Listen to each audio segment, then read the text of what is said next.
Sampo Layan Sen Shagi Yadrupnye Pemanjom Eshesu Drai Kordu Kandromape Koranjiji Jesu Dadrupki Shinji Laptir Sexu So Guru Pema Sidi Hum Orjeng San Pema Gesadampo Layan Sen Shak Yadrupnye Pemanjom Eshesu Kordu Kandromape Koranjiji Drupki Chinji Lapti Sexu So Guru Pema Sidi Orjeng Namchan Sampema Layan Sen Shagin Adrupnye Pemanjom Eshesu Dai Kordu Kandrom Koranjiji Jesu Dadrupki Chinji Laptir So Guru Pema Siji Hum Sanje Chodan Sachi Lanjanchu Bardu Dani Chamsu Chindagi Sonanchi Drula Penji Sanje Drupaso Sanje Chodan Sachi Janchu Bardu Dani Chamsu Chindagi Sonji Pesonanchi Drula Penji Jendrupa Sanje Chodan Sochi Chonangla Janchu Bardu Dani Chamsu Chindagi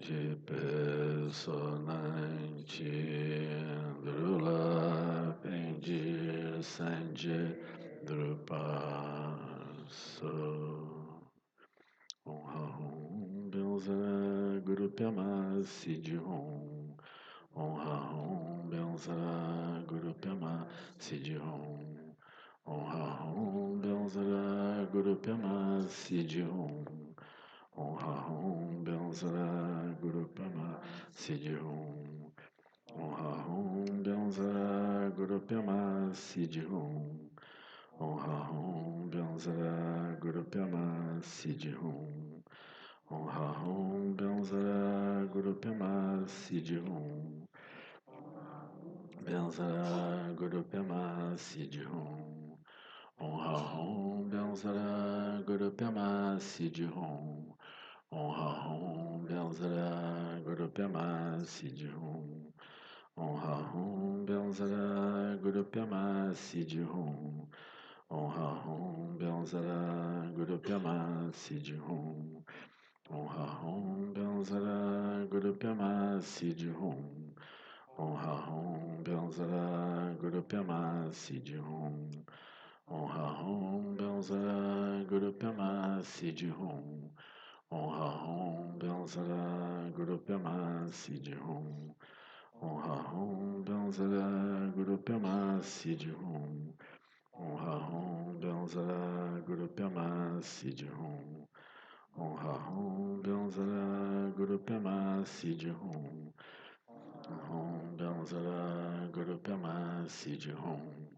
Om Ha Hum Benzara Guru Pema Sidi Hum. Om Ha Hum Benzara Guru Pema Sidi Hum. Om Ha Hum Benzara Guru Pema Sidi Hum. Om Ha Hum Benzara Guru Pema Sidi Hum. Pema Sidi Hum. Om Ha Hum Benzara Guru Pema Sidi Hum. Om Ha Hum Benzara Guru Pema Sidi Hum. Om Ha Hum Benzara Guru Pema Sidi Hum. Om Ha Hum Benzara Guru Pema Sidi Hum. Om Ha Hum Benzara Guru Pema Sidi Hum. Om Ha Hum Benzara Guru Pema Sidi Hum. Om Ha Hum Benzara Guru Pema Sidi Hum. Om Ha Hum Benzara Guru Pema Sidi Hum. Om Ha Hum Benzara Guru Pema Sidi Hum. Om Ha Hum Benzara Guru Pema Sidi Hum. Om Ha Hum Benzara Guru Pema Sidi Hum. Hum Benzara Guru Pema Sidi Hum. Om Ha Hum Benzara Guru Pema Sidi Hum. Om Ha Hum Benzara Guru Pema Sidi Hum. Guru Pema Sidi Hum. Om Ha Hum Benzara Guru Pema Sidi Hum. Om Ha Hum Benzara Guru Pema Sidi Hum. Benzara Guru Pema Sidi Hum. Om Ha Hum Benzara Guru Pema Sidi Hum. Om Ha Hum Benzara Guru Pema Sidi Hum. Om Ha Hum Benzara Guru Pema Sidi Hum. Om Ha Hum Benzara Guru Pema Sidi Hum. Ha Hum Benzara Guru Pema Sidi Hum. Om Ha Hum Benzara Guru Pema Sidi Hum. Om Ha Hum Benzara Guru Pema Sidi Hum. Om Ha Hum Benzara Guru Pema Sidi Hum. Om Ha Hum Benzara Guru Pema Sidi Hum. Om Ha Hum Benzara Guru Pema Sidi Hum. Om Ha Hum Benzara Guru Pema Sidi Hum. Om Ha Hum Benzara Guru Pema Sidi Hum. Om Ha Hum Benzara Guru Pema Sidi Hum. Om Ha Hum Benzara Guru Pema Sidi Hum. Ha Hum Benzara Guru Pema Sidi Hum. Om Ha Hum Benzara Guru Pema Sidi Hum. Om Ha Hum Benzara Guru Pema Sidi Hum. Om Ha Hum Benzara Guru Pema Sidi Hum. Om Ha Hum Benzara Guru Pema Sidi Hum. Te ga te para ga te para sanga Banji so ga te para ga te rasanga te banji so ga te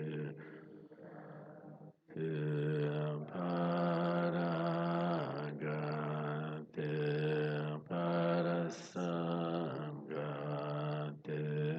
Bunji Sohaingate Gate Paragate Parasangate Bunji Soha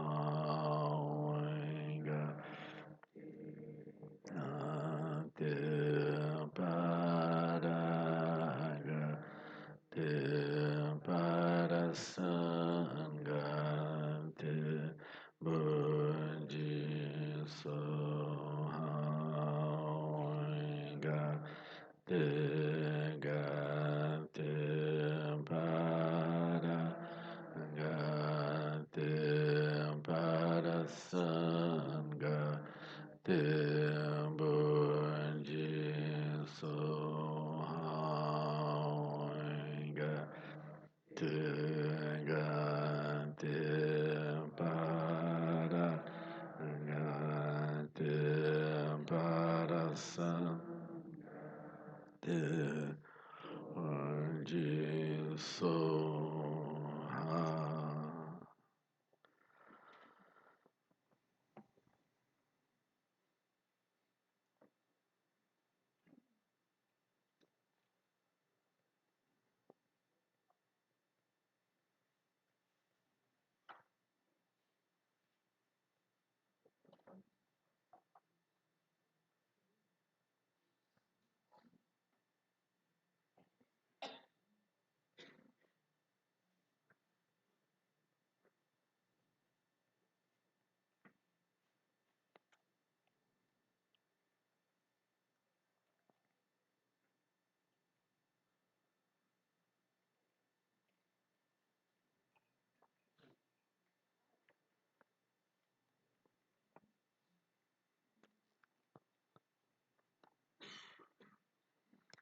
Então, quando a gente entende esse processo dos 12 elos, a gente tem uma chave assim para a compreensão do samsara, das coisas todas como se estabelece, né?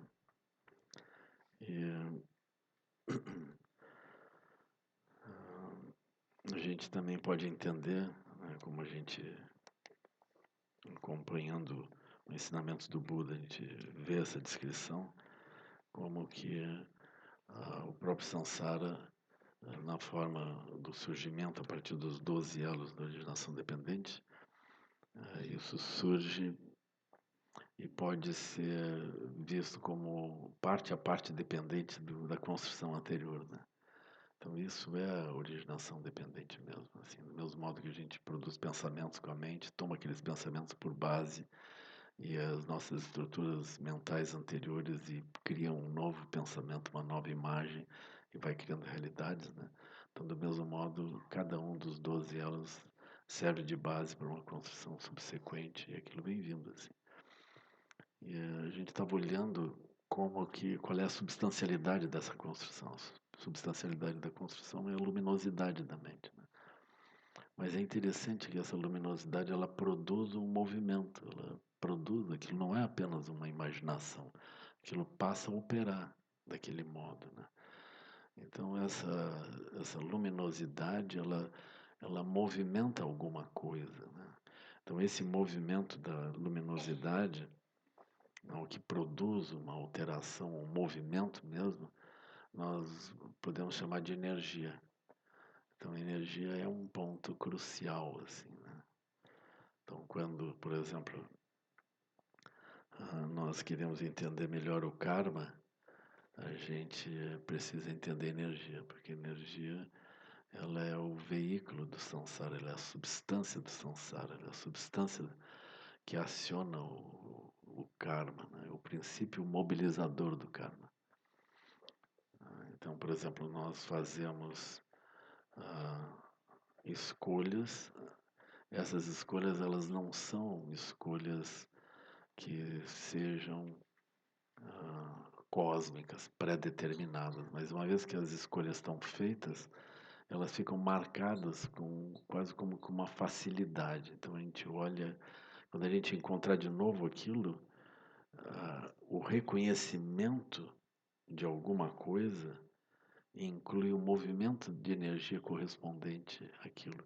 Então, quando nós acessamos uma lembrança, por exemplo, acessamos uma marca kármica, esse acessar essa lembrança, marca kármica, significa que ali dentro tem alguma coisa. E a coisa que nós encontramos ali dentro é um movimento de energia pronto para acontecer. Esse aqui é o ponto, assim, né? Então, vamos supor que vocês estejam olhando fotografias assim. De repente vocês olham e encontram uma foto de um filho de vocês, né? Aí, tum, tem uma luminosidade que acontece, assim. Aí outras pessoas folhando, elas vão encontrar talvez a fotografia dos filhos dessa outra pessoa, né? Então ela não brilha com o nosso filho, mas brilha com o filho dela. Mas ali o que tem um monte de rostos de crianças, né? Então qual é a diferença? A diferença é que ali tem uma conexão kármica. Então, na verdade, nós estamos fazendo um mapeamento do nosso karma, né? Das marcas mentais que a gente tem. Então, esse é o ponto. Mas como é que a gente vê? A gente tem um detetor de energia. O detetor de energia indica a marca kármica, porque a energia se move, né? A energia se move. Então, esse movimento, ele está misturado, ele não se separa, na verdade, da própria luminosidade da mente. A luminosidade, ela tem, a gente poderia dizer, ela inclui os aspectos cognitivos também, porque a gente localiza, a gente pode descrever, né? Mas a substancialidade mesmo, a matéria da, do karma é a energia, né? O que dá uma sensação de solidez aquilo, né? Então esse é um ponto interessante assim, né? Então quando nós nos defrontamos com o samsara é um conjunto de redes luminosas que a gente foi fazendo o crochê daquilo passo a passo, né? Então na nossa vida nós vamos construindo laçadas e vamos colocando energia. E vamos construindo aquilo tudo. Então aquilo está tudo preparado, está tudo pronto, assim, está tudo funcionando. As nossas experiências, elas vão depender dessas regiões. Assim, nós estamos operando com isso. Quando a gente encontra coisas desse tipo, nós temos a tendência a seguir produzindo outras laçadas e outras laçadas, né? O movimento de energia é o movimento da agulha. Nós impulsionamos a agulha para novos movimentos, né? E essa é a razão pela qual o karma produz resultados kármicos. Assim, né? Ou seja, é como se o karma fosse uma condenação, né? Então nós criamos marcas por um tipo de ação. Mais adiante o karma amadurece, como se diz, ou seja, surgem circunstâncias que a gente identifica no sentido de que a gente olha para aquilo e responde a partir das estruturas kármicas que já foram criadas. E como elas foram criadas, elas apontam direções que a gente deveria se mover, né? É assim, aí nós somos arrastados. É como largar as crianças numa, assim, vamos dizer, num parque de diversões, né? Larga eles. Não precisa mais nada. Não precisa dizer faça isso ou faça aquilo. Eles vão esvoaçando assim. Ou larga abelhas num parque florido. Ela sabe o que fazer. Não precisa dizer, olha, sigam por aqui, depois por ali. Quando vocês verem uma coisa assim com cores, não precisa dizer nada, elas sabem tudo, elas estão entendendo o que está acontecendo, né? Então esse é o nosso ponto. Aí nós estamos dentro do samsara, é muito parecido com o movimento das abelhas. Nós olhamos assim, nós temos atrações, né? E nós movimentamos rapidamente nas várias direções, né? Então, estruturas kármicas construídas anteriormente dão a base para as construções subsequentes que nós vamos fazer. E nós vamos seguindo. Essa é a razão também, por exemplo, de que uma vez que nós olhamos para fora para decidir o que nós fazemos, nós estamos presos à estrutura kármica, inevitavelmente. Aí nós vamos nos bater e vamos ter karmas positivos, vamos ter méritos. A gente fez boas coisas, protegeu as pessoas, a gente olha de novo, aí tem a aspiração de proteger as pessoas, segue fazendo boas coisas. De modo geral, quando nós fazemos boas coisas, nós temos renascimentos melhores, a nossa vida melhora, essencialmente. Porque as pessoas nos protegem. As relações que a gente estabelece, elas são em duas direções. Então, a gente tem a tendência a viver num mundo melhor, um mundo que a gente possa viver melhor. Mas se a gente tiver outras escolhas baseadas em coisas negativas, a gente vai fazer ações negativas e a nossa vida vai piorando e a gente não entende bem como. E as pessoas vêm e nos recomendam, não faça isso, faça assim.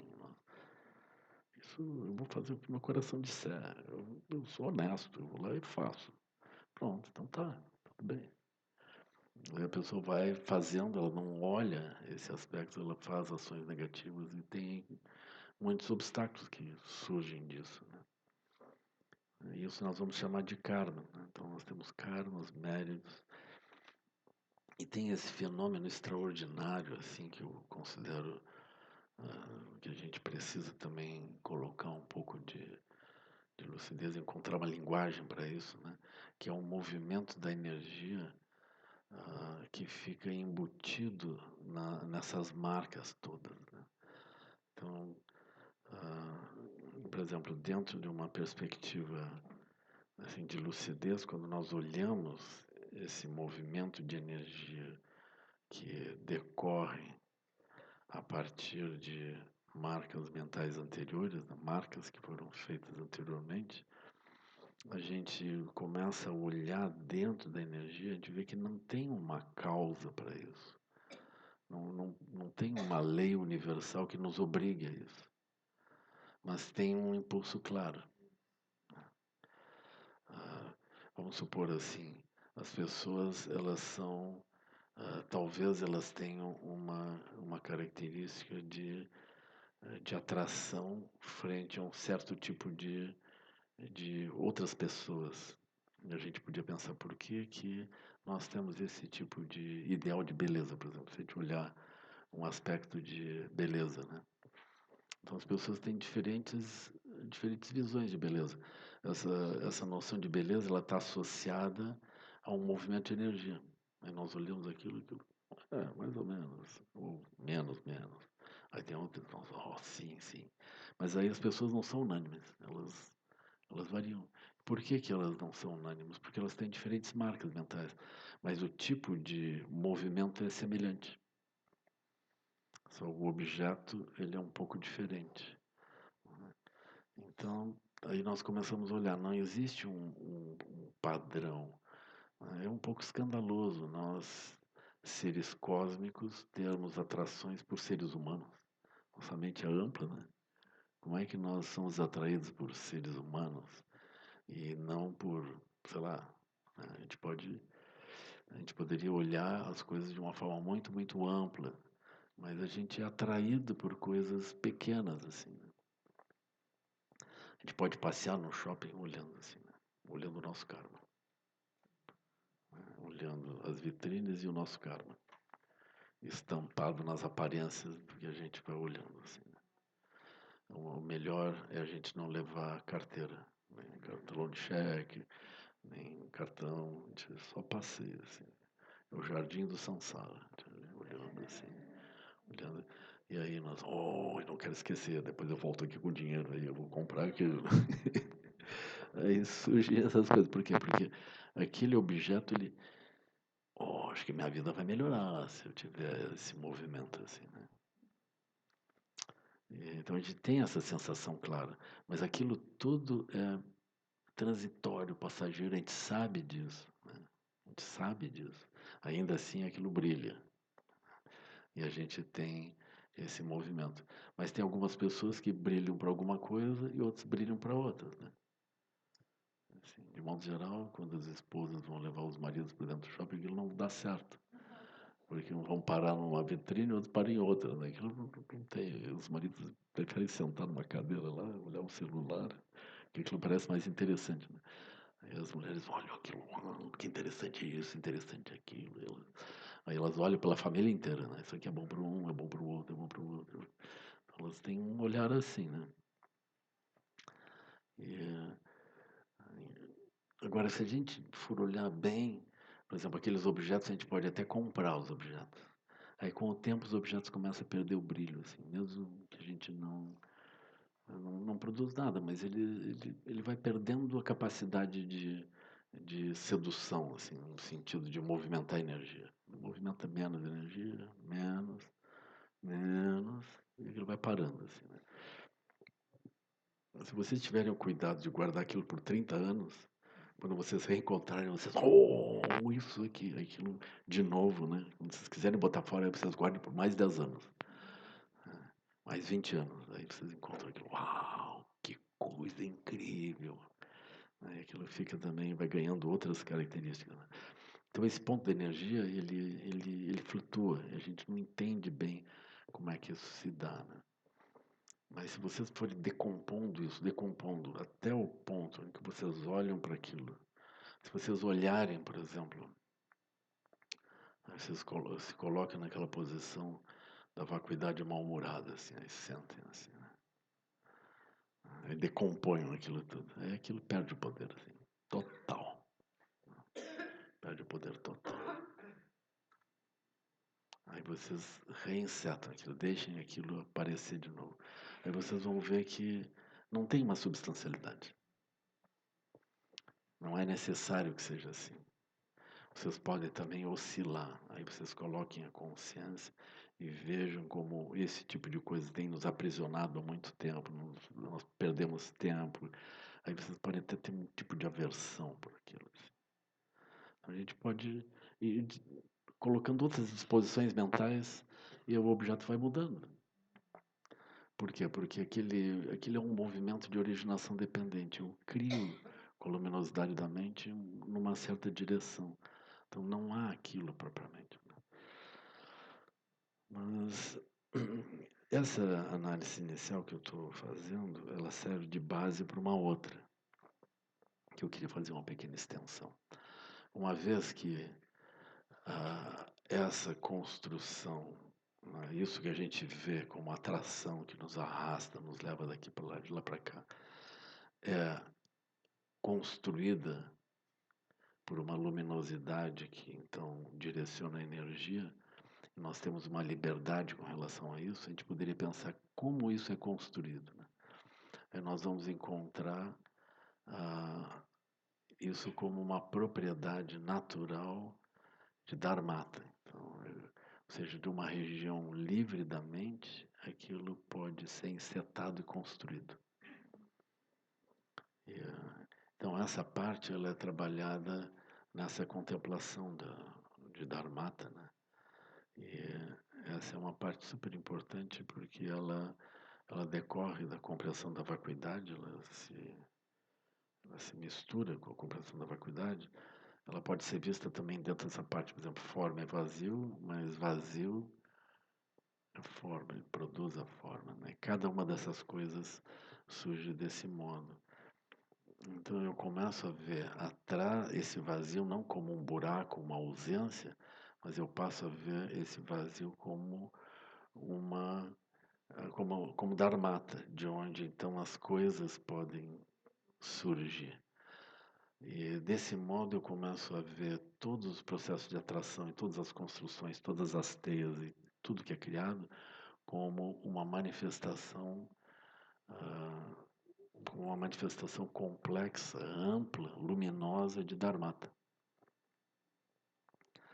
Essa posição, ela é uma posição na qual, em vez de nós olharmos as aparências e rejeitarmos as aparências, a gente passa a iluminar as aparências, no sentido de que as aparências elas não são um obstáculo, elas são algo extraordinário, algo luminoso de fato.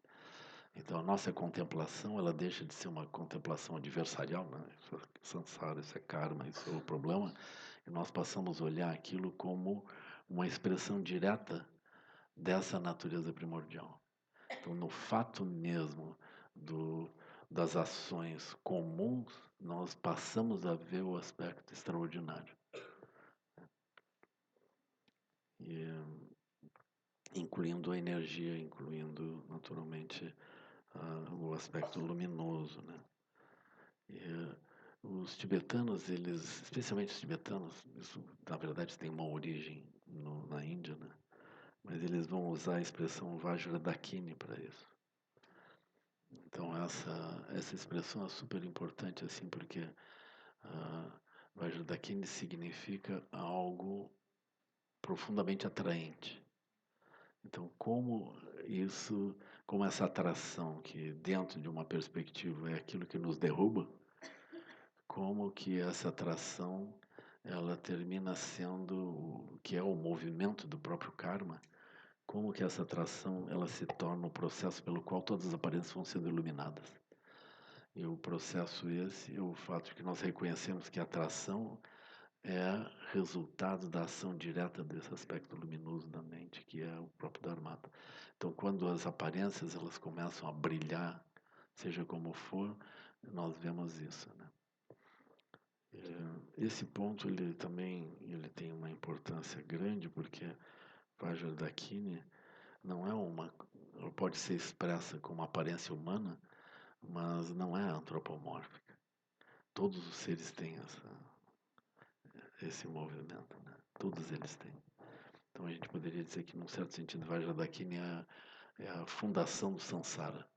Mas quando nós elucidamos a fundação do Sansara como manifestação de Dharmata, nós temos a possibilidade de olhar cada expressão do próprio Sansara de uma forma luminosa, né? Então esse ponto ele nos faz ele, ele nos faz desenvolver a habilidade de nos defrontarmos com o núcleo duro do Sansara, com os obstáculos mesmo do Sansara. E olhando no olho mesmo do Sansara, ultrapassa o Sansara. A gente poderia, por exemplo, tentar ultrapassar o Sansara evitando o aspecto kármico, não olhando para aquilo que é perturbador, nos mantendo neutros, com um olhar de paisagem, né, que é a condição de Arhat. A condição de Arhat, o Arhat não treme diante de coisa alguma. Ele, pela meditação e pela familiaridade que ele desenvolve em relação a todas as coisas, ele fica liberto. Ele não oscila, ele não se movimenta. Aqui é diferente. Aqui a pessoa não olha a perturbação como uma perturbação, mas como uma propriedade do aspecto primordial. E ela tem a liberação também com relação a isso. Ela tem não só a liberação, como ela elucida cada aparência. Ela elucida as aparências, todas as ligações, todas, ela elucida. E ela está livre. Por que ela está livre? Porque ela olha as aparências fora do ambiente onde as aparências têm poder. Ele olha as aparências desde Dharmata. Enquanto que as pessoas, por exemplo, como os arhats, né? Eles olham as aparências desde o Sansara. Então, eles olham as aparências, vê que as aparências têm poder e são perigosas. E eles neutralizam, eles conseguem manter uma neutralidade. Eles constroem uma neutralidade com relação àquilo. Mas essa neutralidade não elucida o fenômeno daquilo. Então, quando a partir do ponto do Arhat, a, a lucidez se amplia olhando cada uma das aparências. Então, nesse ponto, aí surge essa lucidez que reconhece todas as aparências, incluindo as aparências internas do próprio corpo, todas as expressões como uma manifestação de Dharmata, né? É assim. E, então, esse é o sentido de Vajradakini, né? Assim. Mas eu vou seguir agora numa outra direção, olhando o karma individual e indo um pouco adiante nessa análise do karma individual propriamente, né? Para introduzir a noção do karma coletivo também. Então, aí nós temos aspectos individuais no karma, mas nós terminamos pelo nosso comportamento que vai se generalizando dentro de grupos humanos. Nós terminamos tendo mentes coletivas que também manifestam Vedanas, manifestam apego, manifestam desejo apego, né? Manifestam as ações volitivas e manifestam identidades, manifestam movimentos em meio ao mundo e também os sofrimentos correspondentes. Assim. Nós podemos, um exemplo assim direto são as inteligências correspondentes aos times de futebol, né? São inteligências coletivas, vibrantes, que nós temos a sensação de viver, nós temos a sensação do que é favorável e desfavorável, nós temos as dimensões de apego, temos as múltiplas ações volitivas, né? Vocês olham aquelas muitas diferentes taças, né? As pessoas ganham campeonatos de todos os tipos ali. E antes disso teve o desejo apego claro de produzir aquilo, e aí o conseguiu. E antes do desejo apego claro teve o que é favorável, o que é desfavorável, né? Aquilo movimentando a energia, produzindo os resultados. Aí tem uma identificação de quem é, quem se sente dentro daquela. Aí tem vários nomes, né? A mancha negra, a mancha azul, a mancha vermelha, ou qualquer coisa assim, né? Aí as pessoas têm ou a nação alguma coisa, né? Eles vão dando nomes para isso, assim. Então tem um sentido coletivo. Então essa coletividade ela surge no 10º elo. Ela está lá. E, aí se diz, não, esse time tem peso na camiseta. Ele já fez isso, já fez aquilo. Então ele tem peso, ele sabe decidir, ele sabe isso. Né? Aí tem o imortal tricolor também, de boa lembrança, assim, né? O imortal tricolor, assim, tá tudo perdido, ele vai lá e ganha. É uma coisa assim, né? Quer dizer, ganha de vez em quando, assim, né? Às vezes imortal se vai também, né? E aquilo vai indo, assim, né? Mas aí tem aquela crença, assim, no imortal tricolor. Eu não quero me alongar sobre isso, mas em meia hora eu resolvo essa parte do imortal tricolor. Aí o imortal tricolor, aí eles dizem, não, nada é fácil para o imortal tricolor, ele sofre até o fim, mas no fim vence, né? Então tem uma mística, assim, né?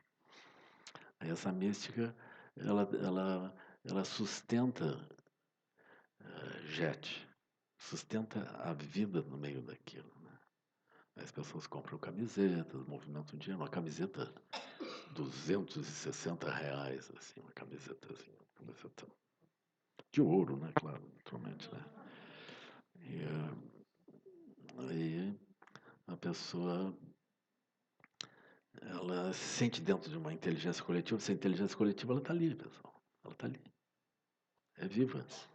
Quem quiser sentir isso, vai no estádio. Acho que a gente precisa sentar no estádio e sentir o urro das arquibancadas.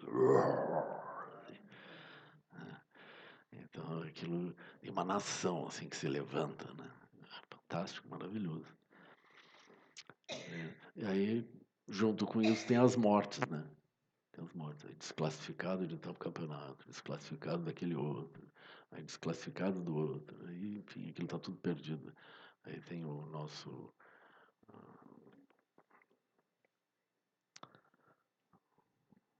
adversário lá no sul. Agora tem o VAR ainda, né? Aí, antes de comemorar o gol, tu espera 5 minutos. Aí o VAR vem e tu, não pode comemorar na hora que a bola entra depois, a decisão do juiz, assim, né? Assim, eventualmente aquilo não foi nenhuma decisão dessa para o Supremo Tribunal, mas em breve vai acontecer isso, assim, né? Vai ser assim. E aí nós temos essas coisas. Aí tem os times que estão indo melhor, tem os times que estão pior, que vão, enfim, vão para outras divisões, vão baixando, assim, né?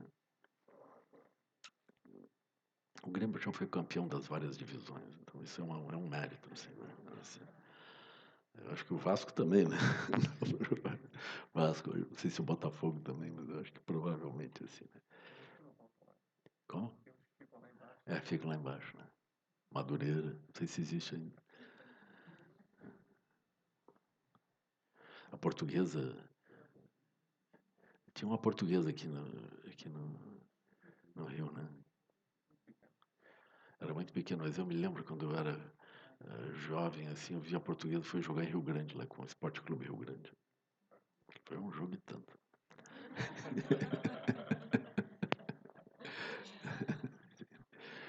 Mas aí é interessante, aí tem essa inteligência coletiva, né? Então, essa inteligência coletiva produzem karmas coletivos, como nós estamos vendo agora, assim, né? Eu prefiro falar de futebol, assim, né? Mas a coisa está assim. Né? Aí surgem inteligências. Às vezes essas inteligências são assim, são dos infernos, né? Tu pode classificar dos infernos, seres famintos, humanos, as inteligências dos semideuses e dos deuses. Assim, dos deuses cada vez menos, assim, né? Mas as inteligências dos reinos inferiores estão, parece que, se ampliando, né? As pessoas reagem dentro daquilo. Então tem inteligências desse tipo.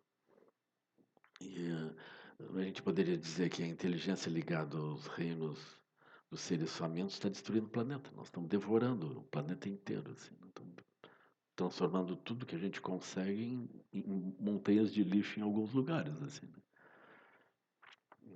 Se a gente for olhar a questão do lixo, é interessante, assim, porque nenhum sistema consegue deglutir sem excretar, né? A gente está olhando constantemente a parte de deglutição, mas se vocês forem olhar a parte de excreção, é assim, há centenas de caminhões levando lixo para centenas de quilômetros das grandes cidades, todos os dias. A gente sabe lá em Viamão, nesse momento, a gente está com uma questão, porque tem uma sombra querendo jogar todo o lixo da região metropolitana em Viamão. E a cidade de Viamão está tentando resistir a isso, assim, né?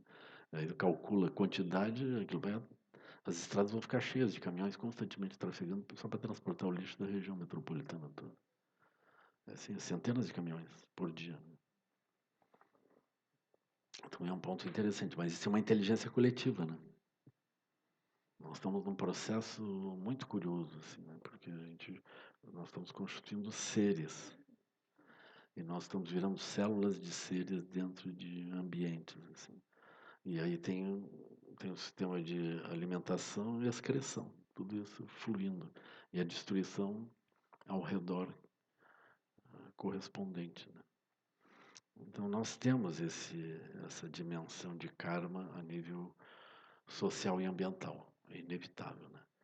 Agora, como nós continuamos operando por vedanas, por desejo e apego, por impulsos variados, nós estamos destruindo, nós olhamos os seres humanos também como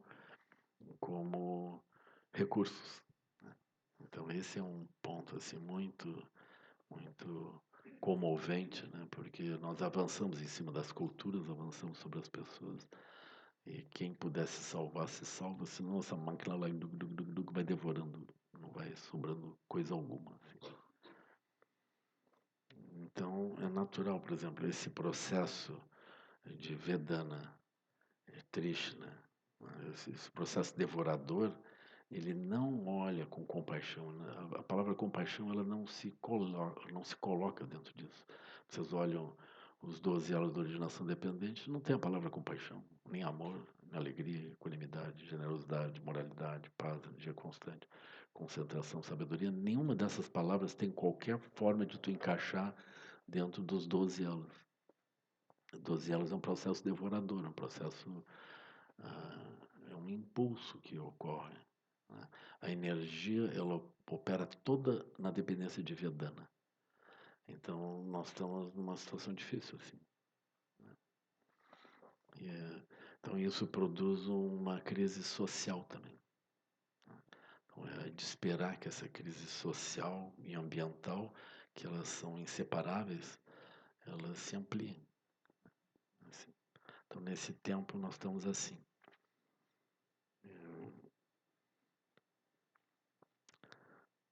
Então, isso que eu estava explicando, ele conclui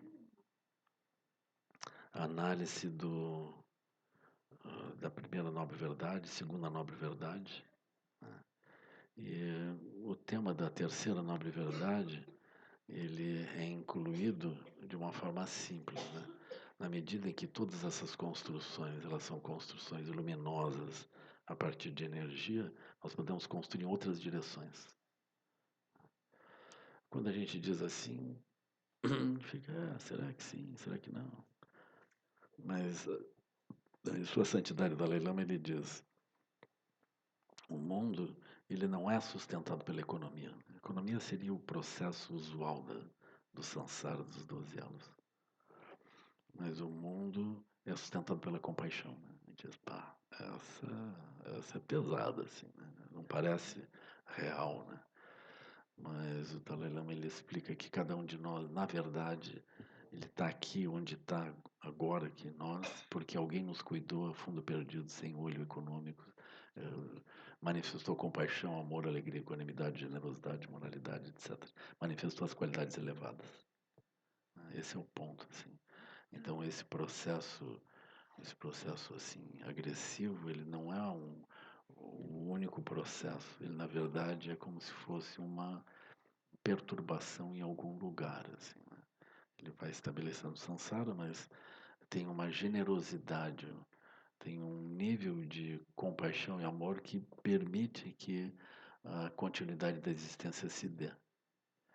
E eu considero que um dos pontos mais importantes disso é a gente reconhecer que a compaixão e amor ela não é sustentada por um esforço hercúleo de ser bondoso em meio ao mundo, mas a compaixão e amor é sustentada pela naturalidade do brilho da energia e da felicidade que está associada à ação mais ampla, ah, mais lúcida.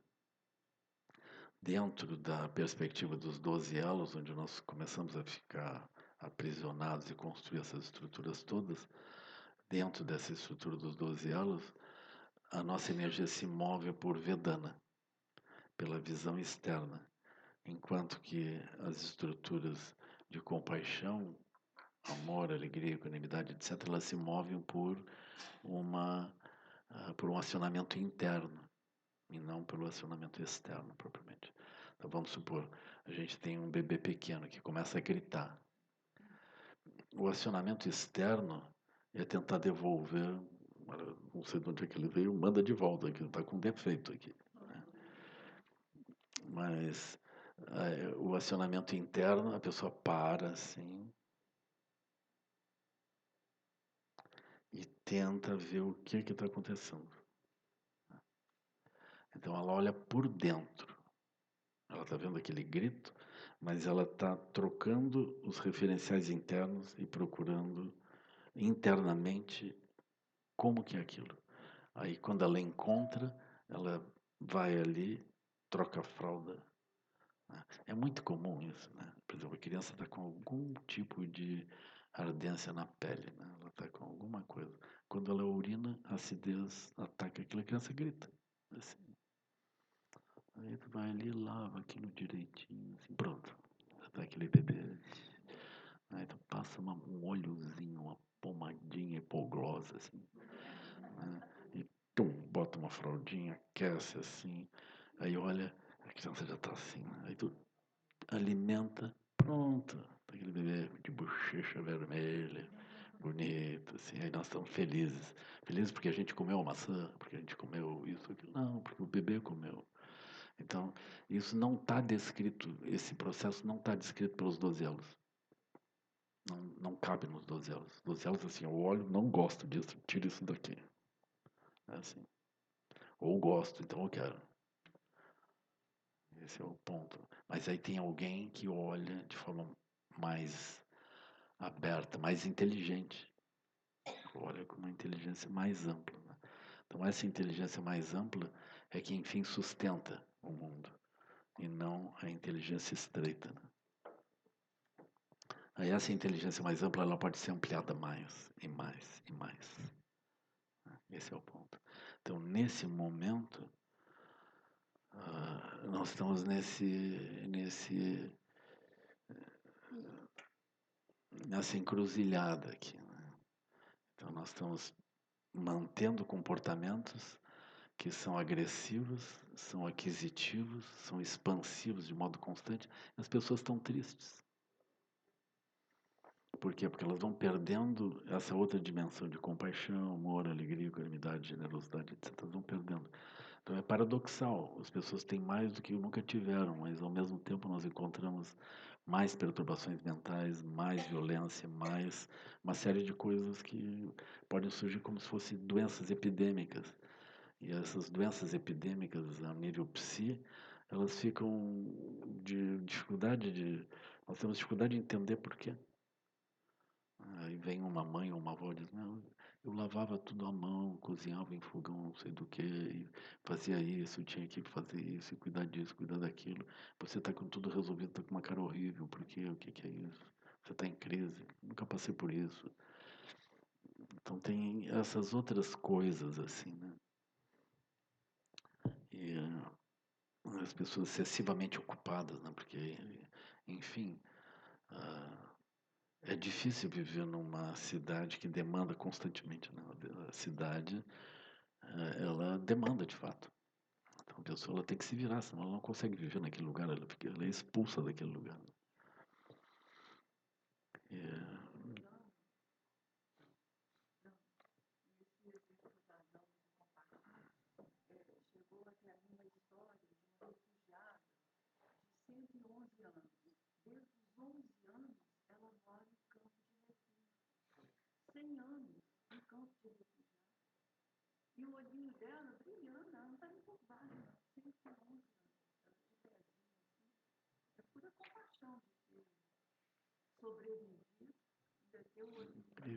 aonde que é isso?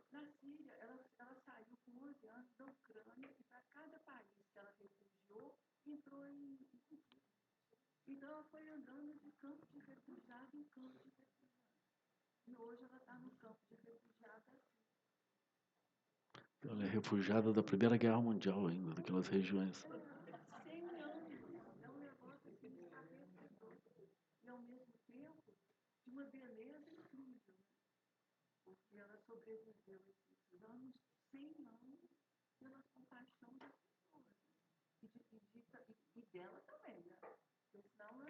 É.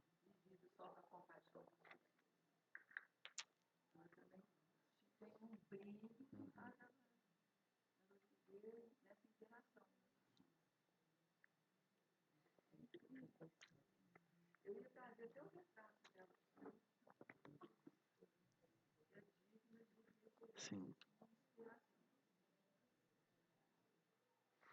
Então eu estou aqui trazendo esse tema. Existe esse software interno, existe esse software externo, né? Aí o Buda descreveu, isso não é uma coisa desse tempo de agora. Então, desde de sempre, o samsara se organiza a partir dessa estrutura dos 12 elos, né? Mas há essa outra dimensão. Então, essa outra dimensão ah, é super interessante porque ela produz outras possibilidades de realidade, né? Então, quando nós olhamos o samsara como um fenômeno externo, expansivo, dependente das aparências, e essa dimensão como uma dimensão interna, que na verdade ela é uma dimensão muito ampla, uma dimensão que progressivamente é mais ampla. Nós podemos manifestar compaixão por umas pessoas, mas não por outras. Aí de repente tem aquilo que a gente vai chamar de equanimidade, a gente vai olhando os seres em todas as direções do mesmo modo, né? Então isso vai se ampliando. E espantosamente quando a pessoa vai operando assim, a dimensão de energia dela se amplia. Então ela vive de uma forma melhor, né? Então com isso eu encerro essa parte do exame da situação presente, também da primeira e segunda nobres verdades, sendo que a segunda é originação dependente. E eu trago também essa visão da terceira nobre verdade, ou seja, nós não estamos aprisionados a um processo, nós podemos fazer outra coisa. Eu considero que essa parte ela é uma parte essencial para o caminho. Se a gente não compreender isso, nós não temos a motivação adequada para meditar, por exemplo, para fazer outras coisas. A gente não tem a base que nos leva a meditar. Se, por exemplo, a gente não compreende isso e entra diretamente na meditação, a pessoa talvez tenha uma visão aquisitiva da meditação, né? Eu quero uma coisa a mais para... Né? Então, eu já vi esses relatos das pessoas, por exemplo, meditando para desenvolver habilidades, para então competir melhor ou andar melhor no próprio mundo convencional, né?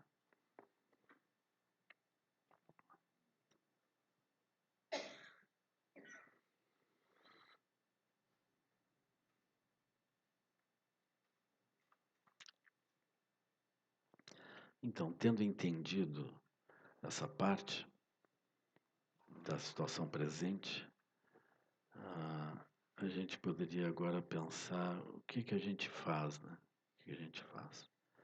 Qual é o ponto central de uma mudança de posicionamento? Então, a mudança central de posicionamento, ela vem no refúgio. Né? Então, eu vou usar essa expressão refúgio, né? Refúgio no sentido daquilo que a gente toma por base de segurança para a gente poder se movimentar. Então existe, de modo geral, como a gente olhou aqui, esse refúgio no Sansara, que é o refúgio nos 12 elos, no processo dos 12 elos. Ele é natural, o refúgio que vem como uma inteligência que classifica as experiências. Então, aquilo que eu gosto, eu sigo, o que eu não gosto, eu rejeito. Então esse é um procedimento normal. É como se as crianças nascessem já com isso, assim, né? Elas têm, e não só as crianças, mas os seres todos, eles nascem, eles têm essa habilidade. Então, curiosamente, existe esse aspecto que é um aspecto um pouco fechado, assim, ou fechado, e existe esse outro aspecto amplo, né? É como, por exemplo, a criança, ela tem isso estreito, assim. Mas a mãe que está cuidando, ela pode ter uma visão muito mais ampla. Assim. Então esses mundos eles se encontram. Né? Então esse mundo mais amplo protege o mundo mais estreito. E a criança por um longo tempo, o jovem por um bom tempo, ele não consegue ver todas as coisas que estão ao redor, que são ameaçadoras, tem várias dificuldades.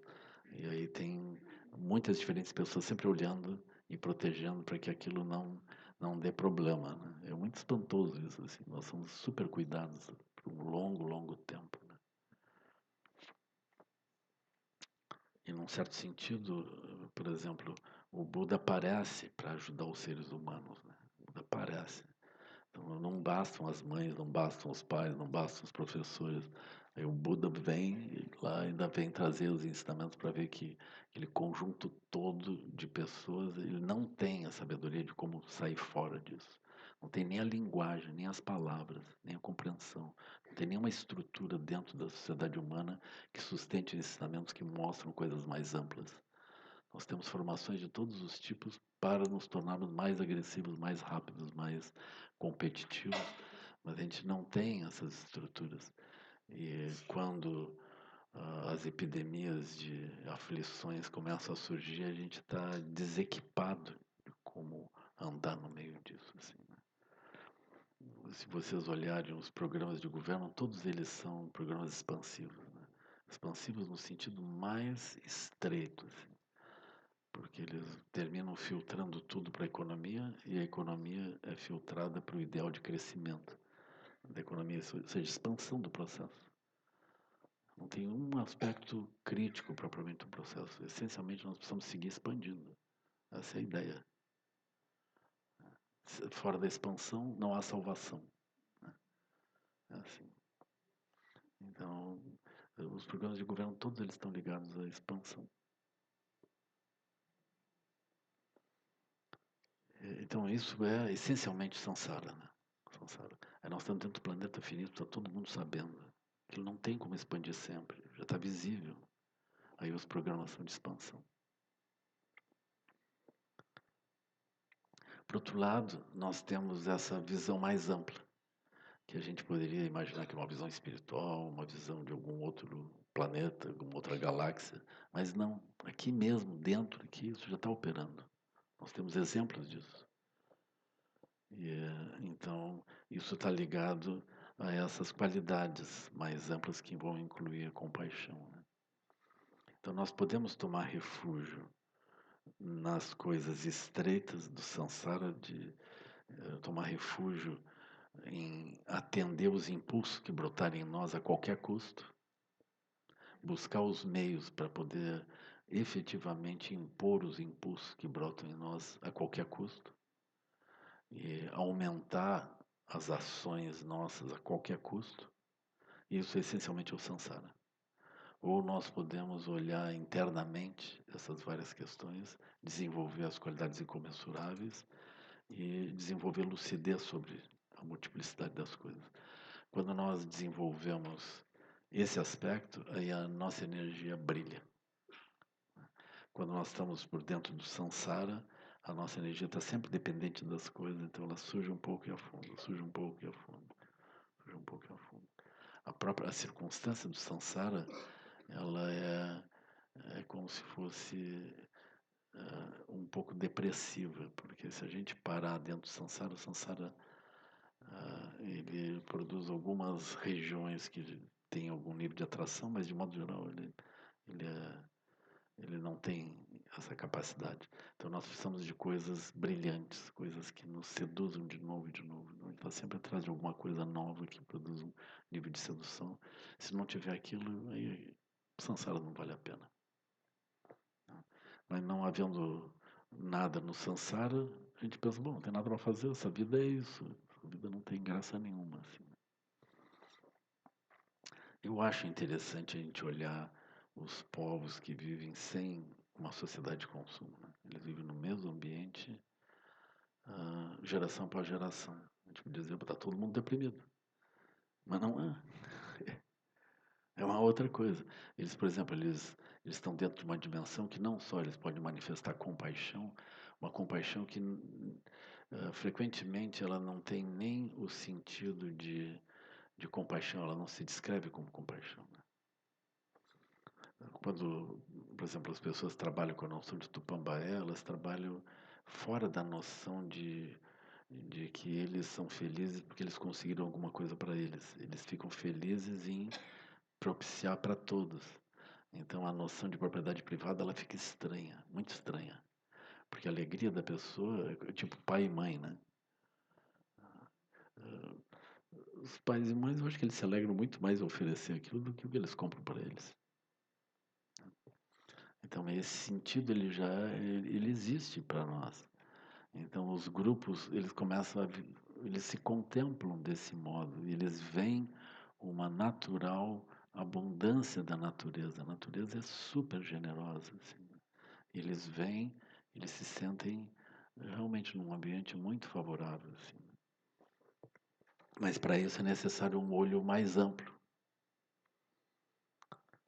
Então quando nós encontramos dentro do samsara visões mais amplas, essas visões elas são mais interessantes assim, né? E elas produzem um outro nível de satisfação.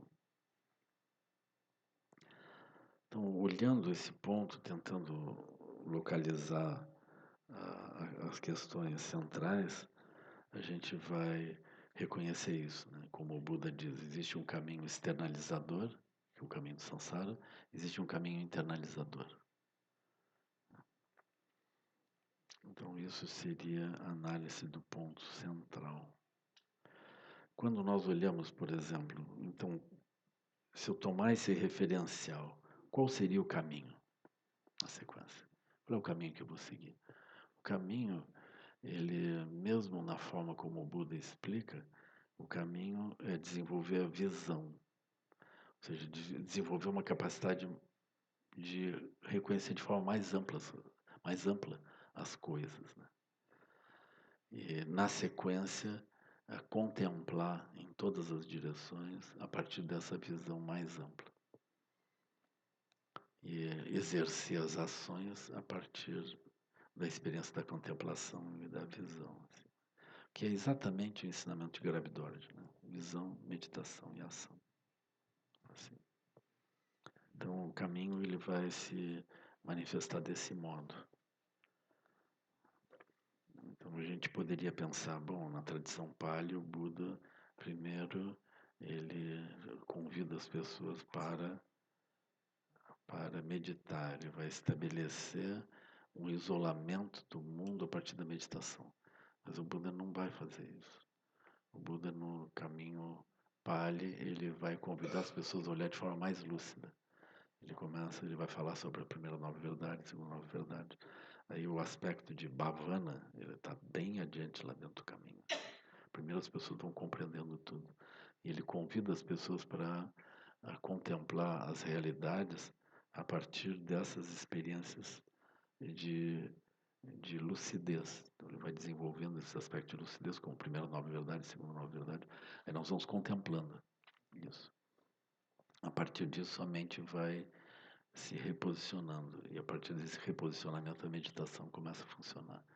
E o Buda vai descrever também estados meditativos e vai nos ajudar a ultrapassar os estados meditativos em direção a estados de lucidez. Né? Com isso vai andando desse modo.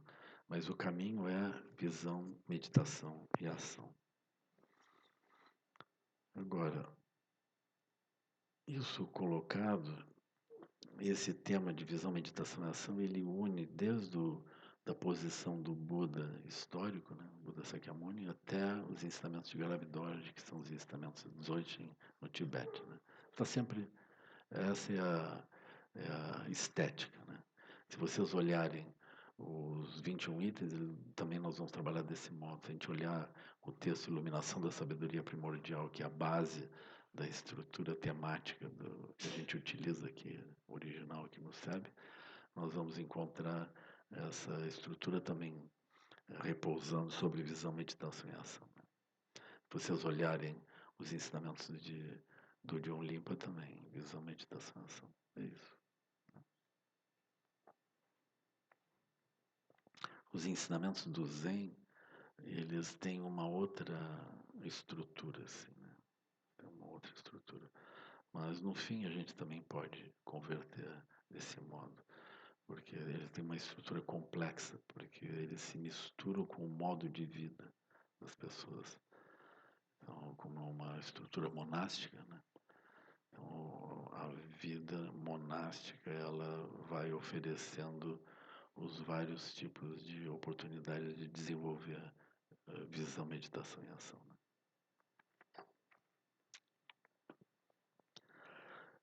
Agora eu queria, assim,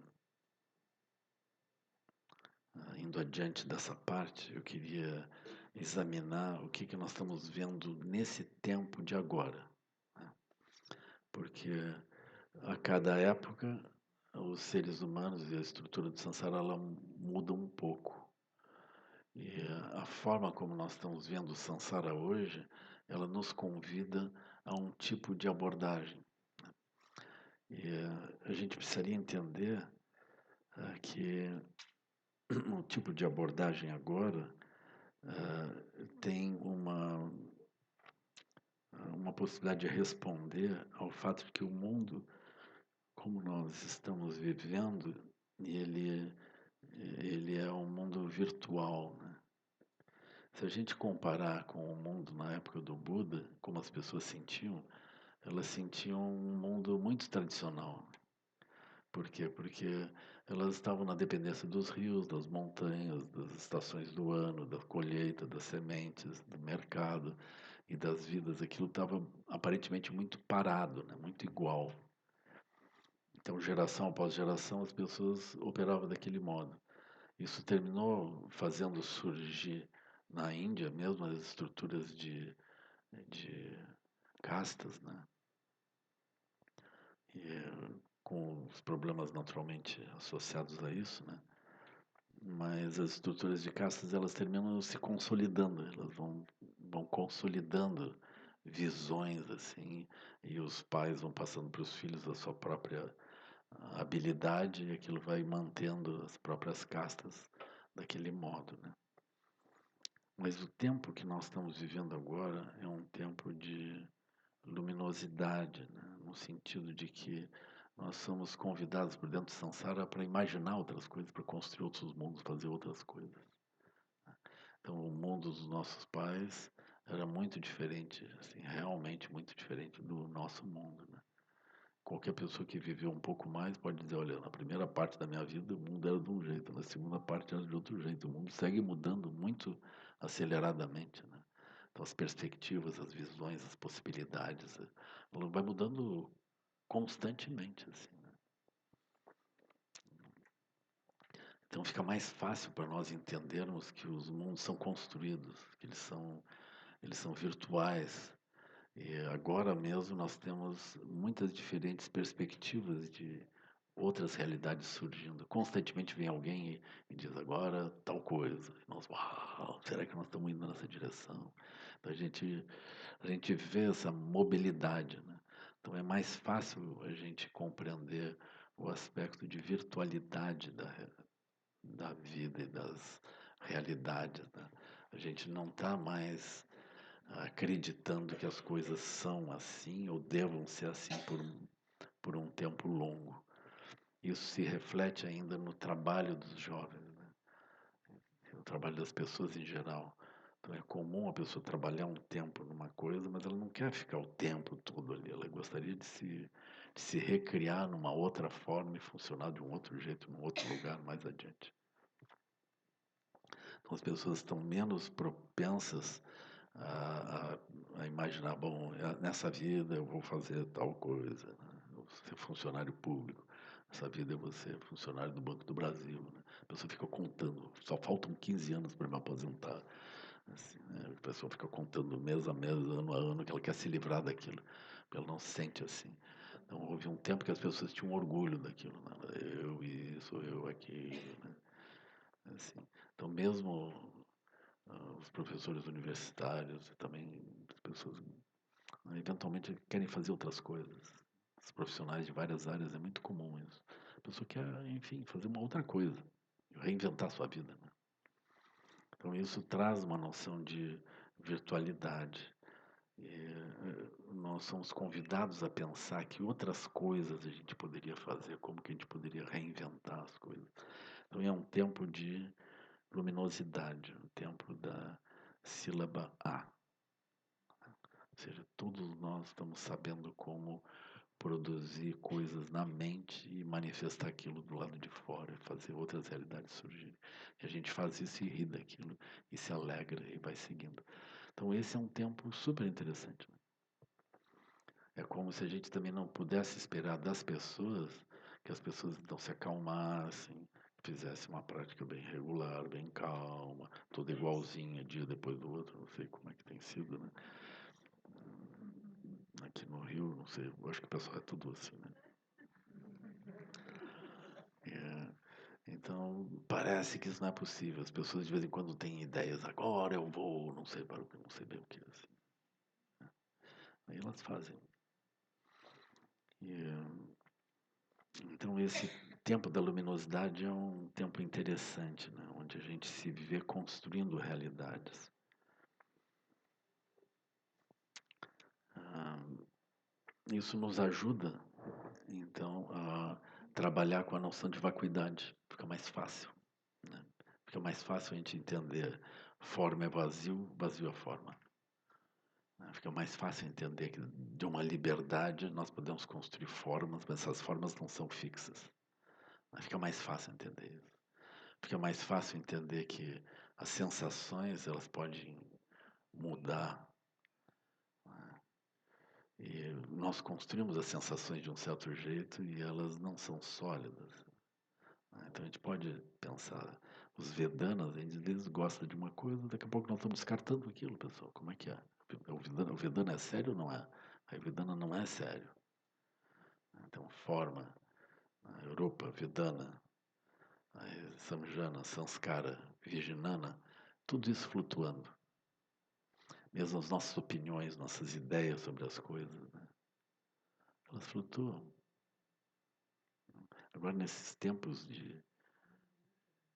É um mundo líquido, né? Nesses tempos estranhos que a gente está vivendo, a gente vê pessoas que eram assim, de esquerda, de repente elas viraram de extrema direita. Assim, e justificando aquilo claramente. Assim. Eu acho espantoso mesmo, mas tudo bem. Então isso diz respeito à Vijnana, né? Ou seja, a mente, ela fazia uma leitura, agora a mente faz outra leitura e pronto. E aí está resolvido.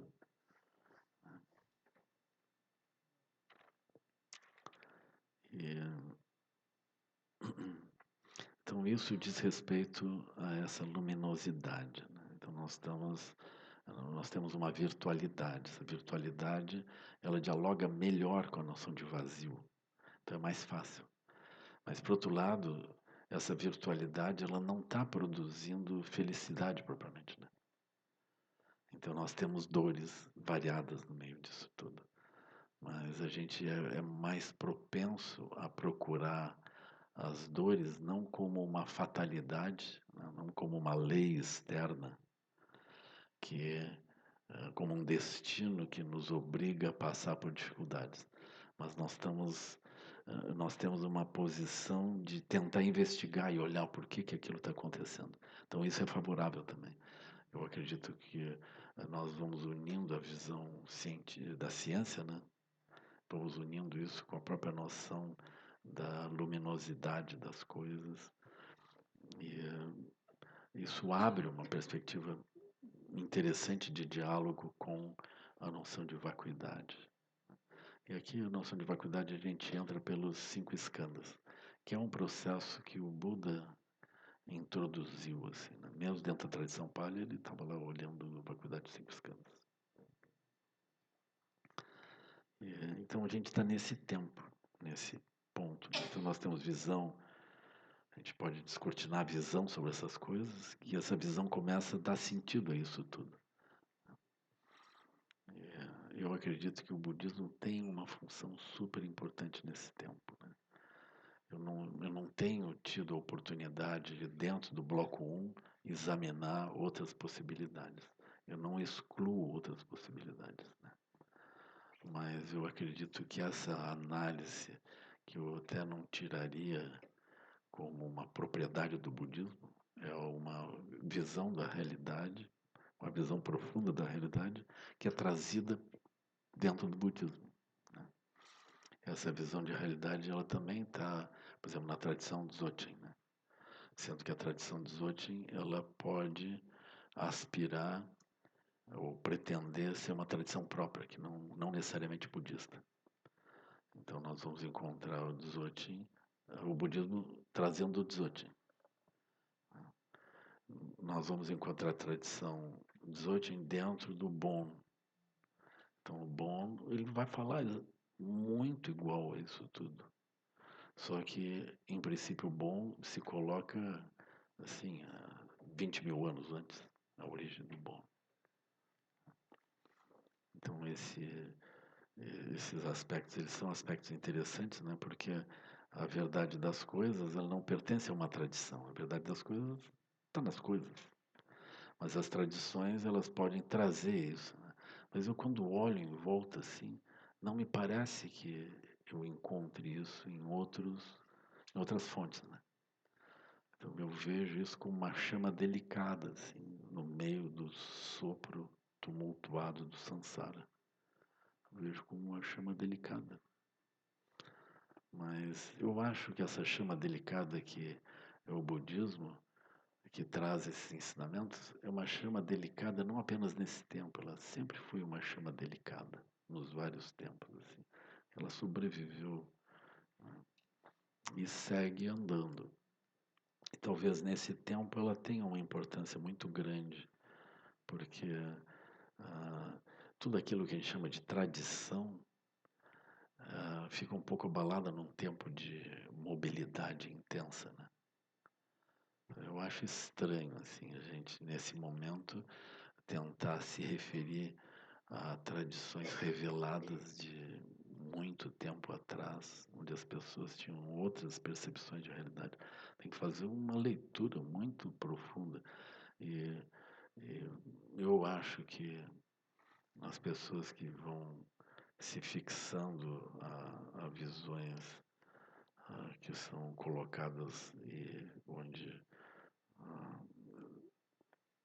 eles são demandados a ter fé a coisas reveladas, aquilo não dialoga com esse movimento da ciência, que é um movimento muito prático, muito visível. Tu olha e vê se aquilo está funcionando ou não está funcionando.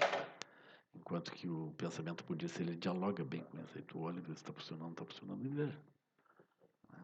A diferença é que o budismo ele introduz uma leitura interna, enquanto que a ciência, de modo geral, ela se traduz por uma leitura externa apenas, né? O budismo ele inclui os aspectos externos, mas inclui os aspectos internos especialmente. Então eu acho que nós temos uma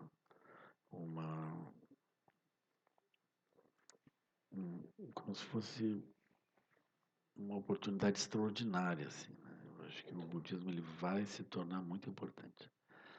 Aí, quando eu falo em budismo, eu também incluo a possibilidade de todas as cópias autorizadas ou não autorizadas dos ensinamentos do Buda, né? Porque isso também acontece, aí vão surgindo outras tradições, outros grupos e outras. As pessoas vão nomeando um pouco diferente, mas não importa. Eu acho que é muito bom que eles copiem o budismo, melhor que copiem certo. E se copiar errado também não tem problema, pode copiar errado, porque no fim aquilo termina se acertando, né? E tá bem. Assim, né?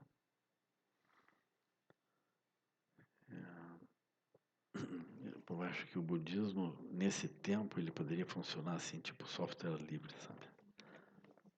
Não como um software assim.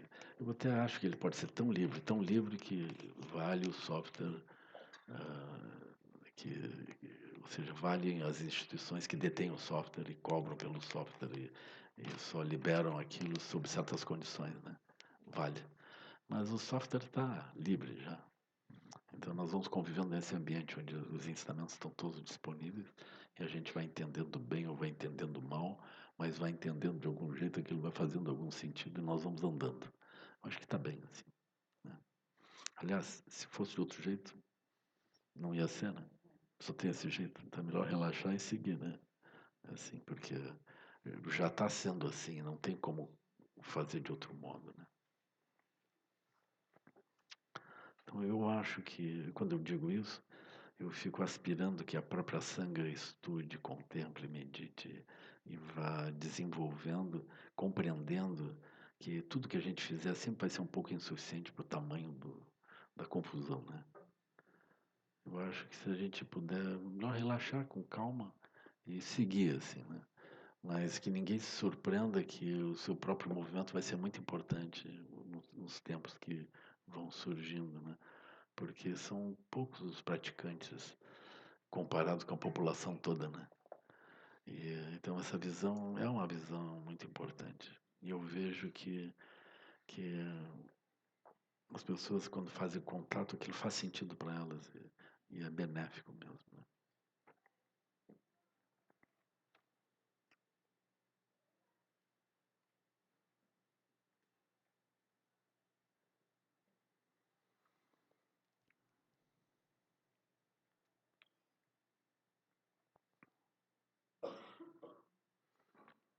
Então agora a gente chega no ponto dos meios hábeis. Então a gente tendo visto a nossa situação, aí depois nós olhamos qual é o ponto central. O ponto central é a tomada de refúgio, então nós vamos tomar refúgio nesse caminho internalizador, né? Nos referenciais de lucidez e, e de compaixão, na visão mais ampla, que ela compete com a visão de Sansara, que é ah, a visão acumulativa dos seis reinos e é a visão baseada nos Vedanas, nos 12 yalos, né? Aí nós vimos que o caminho ele se torna visão, meditação e ação e que a gente está nesse tempo de luminosidade.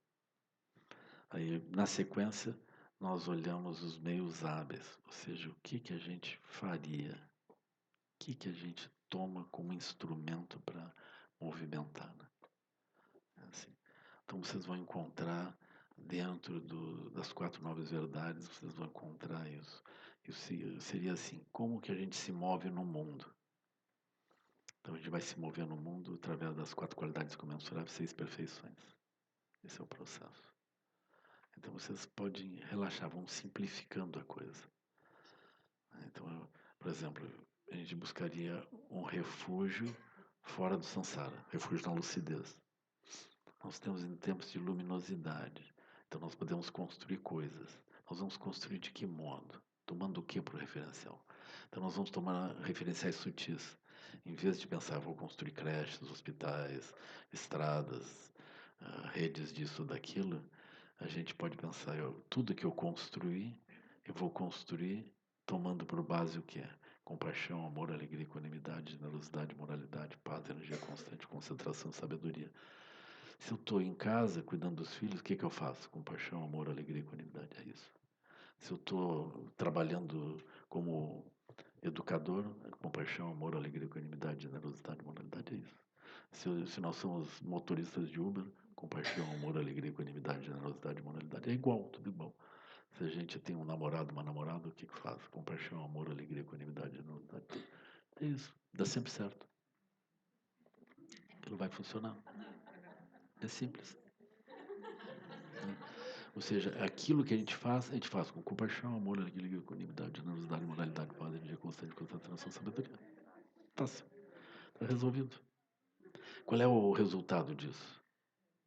O resultado disso é assim: a gente termina construindo redes compassivas. É inevitável isso. Por quê? Porque a gente vai conectando as pessoas, vai se conectando com o outro, surge as redes compassivas. As redes compassivas é que sustentam tudo, pessoal. É isso. Vocês imaginem assim, vamos pensar em tempos de grave crise. Como é que as crises podem ser, onde é que nós vamos encontrar apoio? As pessoas de boa vontade, com o olho brilhando, entendendo as várias coisas, se aliam e se juntam e vão protegendo uns aos outros. É isso, sempre foi assim. Esse é o ponto. Então, nós terminamos nos estruturando. A Sangha é um exemplo de uma rede compassiva, né? A gente se junta, nós estamos nos beneficiando uns aos outros e nós geramos também uma visão de mundo, né? Essa visão de mundo é como se fosse uma terra pura, que ela dá sentido ao que nós fazemos. Então, a gente não faz isso dentro da perspectiva de samsara. A gente faz isso dentro de uma visão mais ampla. Então, essas redes, elas têm essa capacidade de propiciar uma visão de mundo. Então, as redes compassivas surgem. Aí, essas redes compassivas, elas dão origem a redes sociais, né?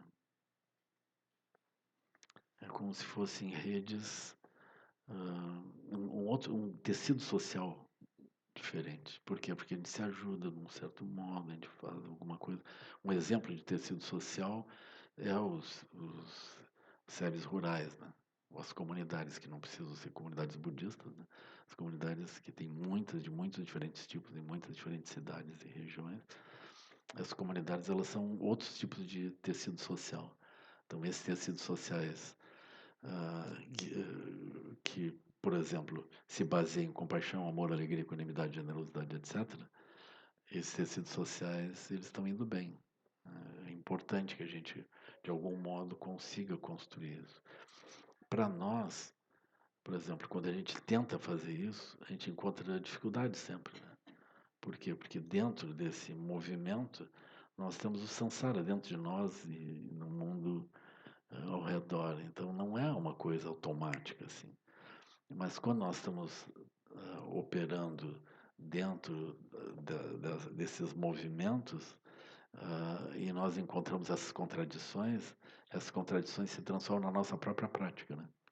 Porque a gente, bom, eu vou fazer isso, mas agora aqui eu não consigo operar com compaixão propriamente aqui. Nem compaixão, nem amor aqui. Eu estou achando que eu tenho que... E aí surgem vários tem uma repescagem do samsara, né? O samsara volta e começa a operar de um certo modo. Aí aquilo começa a nos entristecer, começa a causar problemas e dificuldades. E a gente vai olhando essas dificuldades e vai transformando isso em foco da transformação das nossas ações, das nossas visões. A gente volta para a visão, meditação, ação, vai contemplando, encontrando meios hábeis de se mover. Então não é que esses lugares eles sejam perfeitos, eles não são, eles são lugares onde a gente sofre, sabe por que que sofre. E o samsara a gente sofre, não sabe por que que sofre. Essa é a diferença, assim.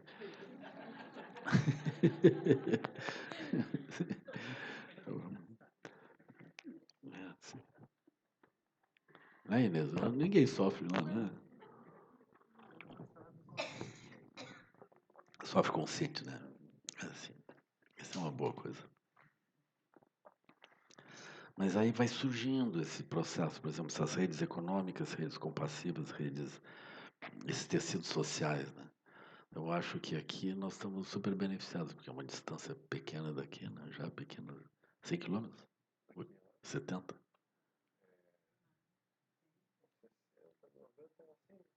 100 quilômetros. 100 quilômetros daqui tem uma terra pura, irradiando. né? Assim, maravilhoso, assim. Então essa noção, por exemplo, as terras puras, elas se distinguem como? Porque elas têm compaixão, amor, alegria e equanimidade. Ou deveriam ter, né? Pelo menos na parede está lá, compaixão, amor, alegria, equanimidade, generosidade, né? Todo mundo tem, né? É que a gente não encontra nem sempre o processo de fazer aquilo acontecer, assim, de um modo prático, sempre. Mas isso é o desafio, entende? Essa é a nossa prática. A gente tem que encontrar esses modos, né? É muito diferente de estar em outros lugares que compaixão, amor, alegria, equanimidade, não, isso tira fora. Isso não é assim. Aqui não é assim. Aqui é competição, é o melhor. E quem chega antes leva vantagem. E você é melhor ou você é daqueles que ficam para trás? Né? Assim. Então, mas, por exemplo, quando nós operamos com as redes compassivas, operamos com as quatro qualidades comensuráveis, seis perfeições, cinco sabedorias, né? Sabedoria da igualdade, sabedoria, quer dizer, a sabedoria do espelho, sabedoria da igualdade, sabedoria discriminativa, sabedoria da causalidade e a sabedoria de Dharmata, quando nós operamos com isso, assim, nós vemos que isso propicia as quatro qualidades incomensuráveis, as seis perfeições. Quando isso está operando, as emoções perturbadoras, elas naturalmente declinam. Aí as redes compassivas se tornam possíveis, as redes, o tecido social, as redes econômicas, e nós vemos o resultado na forma da energia. Nossa energia fica melhor, nós ficamos melhor. Então tem um nível de energia, de felicidade, aí começa a viver aí nós começamos a nos olhar e apreciar a inteligência de um e de outro. Quando nós somos competitivos, a gente não aprecia a inteligência do outro. A gente olha a inteligência do outro como uma coisa competitiva conosco.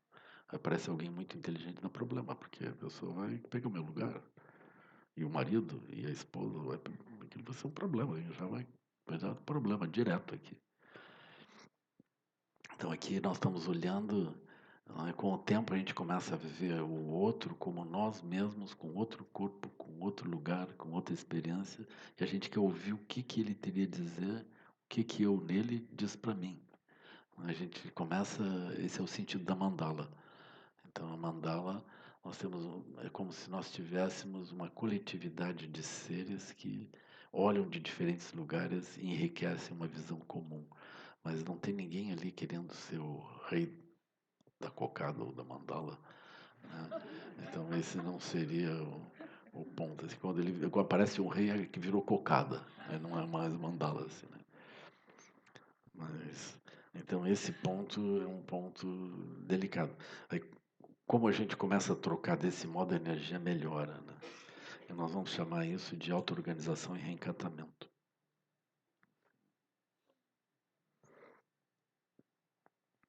E se a gente amplia isso e começa a apreciar as montanhas, apreciar o ar, apreciar os rios, apreciar os seres, né, em todas as áreas assim onde tem os praticantes budistas, a gente vê um lagarto lá, e vê uma Luxocélia, olha o aranhão lá passando, e assim, né?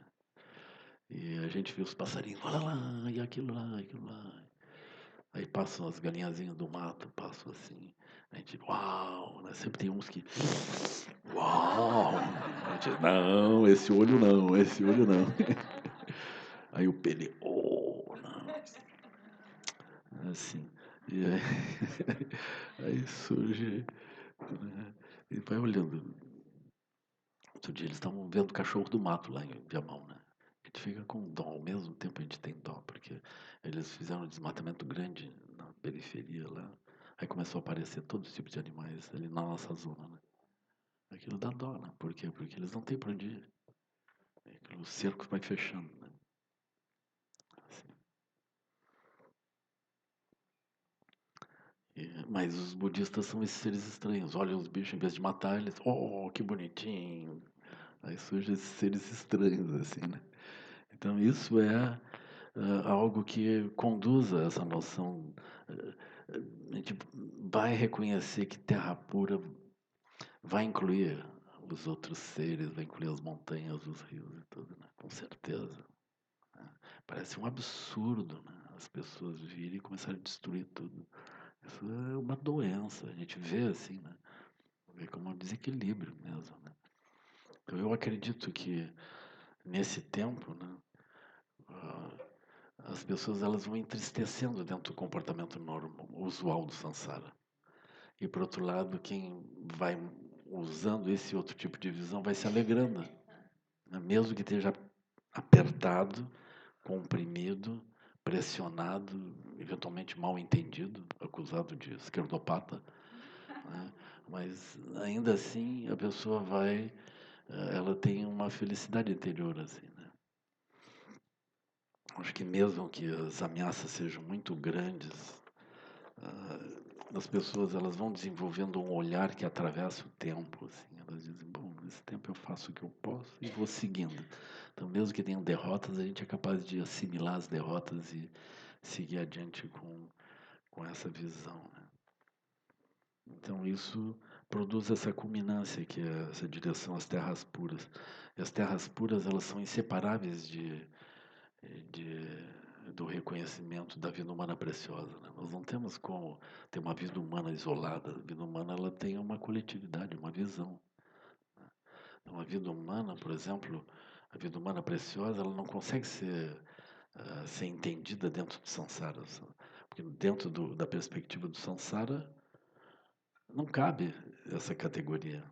Mas quando a gente desenvolve a noção de de uma terra pura, aí a vida humana preciosa surge junto, esse conceito ele surge junto. Vocês vão perceber, por exemplo, que as dificuldades acontecem especialmente porque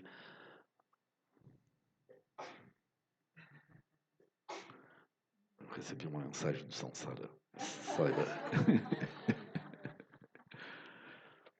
que ela fez uma. E aí, agora que está nessa coisa da iluminação geral aqui, eu fui interrompido pelo relógio. Mas, então, tem uma chave, pessoal, nesse processo que eu devia ter falado antes, né? Essa chave é assim: se a gente raciocina por dentro do samsara, só tem samsara e não tem solução.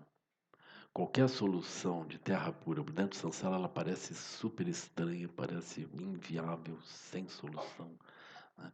Também as qualidades que a gente quer, se a gente quer praticar compaixão, amor, alegria, equanimidade, etc. E nós temos uma visão do mundo como samsara, aquilo parece super perdedor, aquilo não tem chance.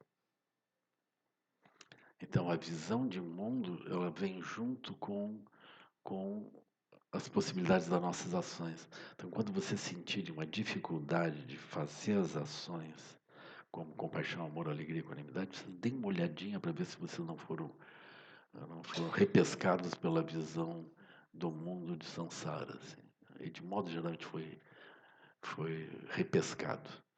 Aí vocês vão ver que explicações. Se pergunte, por que que não dá? Não dá porque as pessoas são assim, porque o mundo é assim, porque não sei o quê, porque não... Aí nós temos uma visão de mundo, essa visão de mundo é que produz. Aí se vocês tiverem cuidado de novo, vocês vejam, essa visão de mundo que parece óbvia, as pessoas estão adoecendo, o mundo está indo mal, mesmo quem tem vitórias, não tem vitórias longas, né? Nós temos epidemias de vários tipos, assim, desde o corpo físico a corpo psi, corpo emocional também, né? Aquilo não resolve. Aí quando vocês olham de novo, a mente se amplia, é capaz de reconhecer os outros. Aí vocês veem a energia se ampliando, vocês manifestando lucidez. Aí vocês dizem, isso é terra pura. Aí vocês vejam a sanga. O Buda considera a sanga como o próprio Buda. O Buda, Dharma e Sangha são inseparáveis. Então a Sangha é a coletividade, é a rede.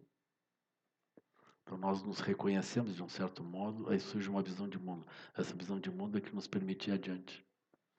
Então a gente precisa dessa visão de terra pura. A terra pura não é a mandala do Buda primordial, ela é um caminho intermediário ainda. Através disso nós vamos até o Buda primordial, até a mandala de Samantabhadra. É assim. Então, essa culminância ela se dá pela terra pura, que é inseparável da própria luminosidade da mente, né?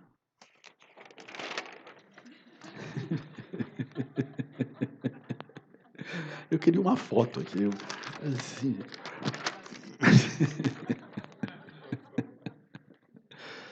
Eu estou voltando no tempo agora, voltei a escrever.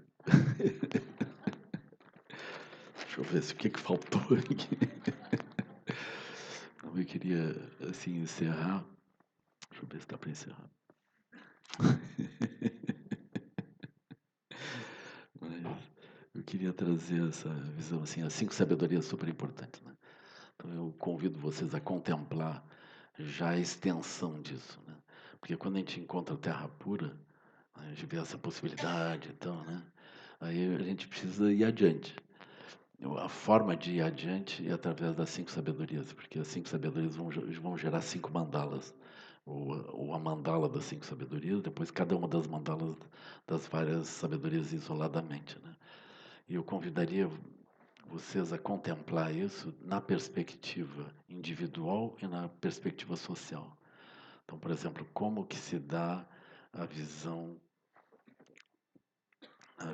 da sabedoria do espelho, como que isso se reflete socialmente, né? E não só as 5 sabedorias, mas eu queria convidar vocês a contemplar como uma extensão disso as 4 formas de ação que pertencem à sabedoria da causalidade, né? Então, como que nós, diante das questões individuais, questões sociais, manifestamos sabedoria de poder, né? A gente não tem inimigos. Não, nós olhamos os seres, todos eles, não importa o que eles façam, como seres que têm a natureza de Buda, construindo realidades de um certo jeito, e a gente vai tentar ajudá-los a ser mais felizes e estabelecer relações melhores. Sabedoria de poder, né? A gente não se abala com isso, né? Sabedoria da ação pacificadora. Então a gente não se opõe, a gente tenta ajudar o outro a raciocinar o que seria melhor para ele, de uma forma mais ampla. Então isso acalma a outra pessoa. As pessoas vão ficando tensas no meio disso, elas vão ficando reativas, né? Aí nós temos isso individualmente e também socialmente. Então, socialmente a gente se reúne em grupos e pensa como seria melhor, como que a gente pode fazer, né? Assim. Então, ação pacificadora. Aí, ação incrementadora. Então, a gente pacifica e a partir disso se pergunta o que a gente pode fazer melhor, né? Quais são as qualidades, o que seria bom, o que está andando bem e como fazer para andar melhor. Então, ação incrementadora. E ação irada também, no sentido individual. Se a gente tem algumas coisas que estão nos afetando, a gente pode usar força nisso, né? Então, a ação irada é uma ação com força, mas ela não é contra alguém, não é contra nós, assim, né? Então, a gente evita isso. Se a gente, por exemplo, precisa ajudar os outros seres, a gente pode usar energia, usar brilho para ajudar as pessoas a entender e se posicionar melhor, assim. Todos os pais e mães sabem o que eu estou dizendo, assim, né? Enfim, os nossos anjos de vez em quando precisam de uma ação irada, assim, do tipo, hoje você vai tomar banho, né? Do tipo assim, você 2 dias tudo bem, mas o terceiro dia não. E coisas do tipo assim, né? Então, volta e meia tem que botar alguma coisa que não tem condição, assim. Bom, não vou deixar isso assim. Lá em casa é banho todos os dias, né? Assim, não fala mal de mim, acho que eu estou cuidando mal das crianças. Gostando ou não gostando, banho. 9h30 na cama. Tem que levantar às 6h30 da manhã, tem que dormir.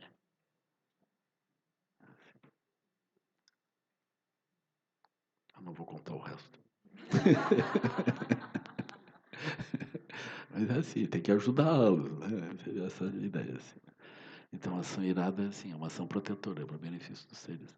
Viu, meu filho? É para seu benefício. Mas arrume o quarto e junte tudo e lava a louça. Essa parte também, mais ou menos, né? Mas eles precisam aprender a se virar, né? Porque se a gente protegê-los demais, eles, aquilo não vai ser bom para eles, né? Isso eu digo para mim o tempo todo. Não que eu siga, mas eu digo.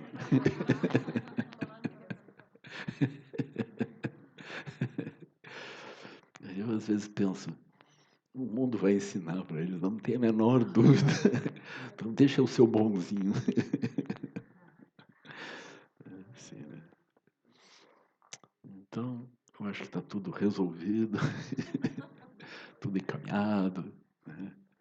Aí nossas relações melhoraram, as redes apareceram. Ah, eu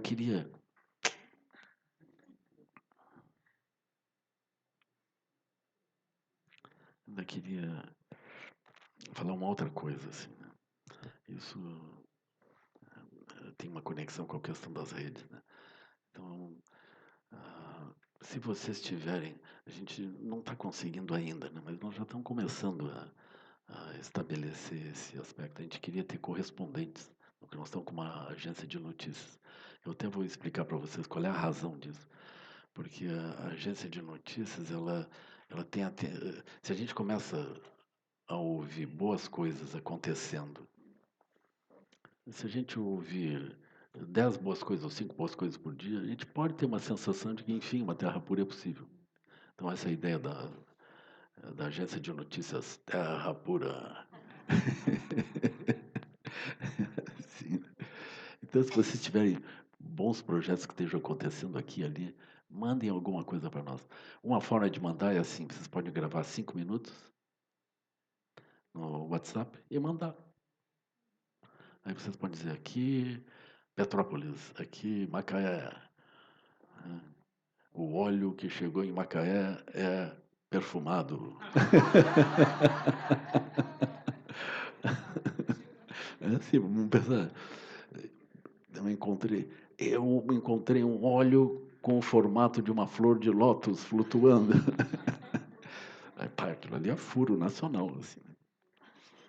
E, então, boas coisas que estejam acontecendo, vocês podem mandar assim, mesmo dentro dos SEBs ou das coisas comunitárias.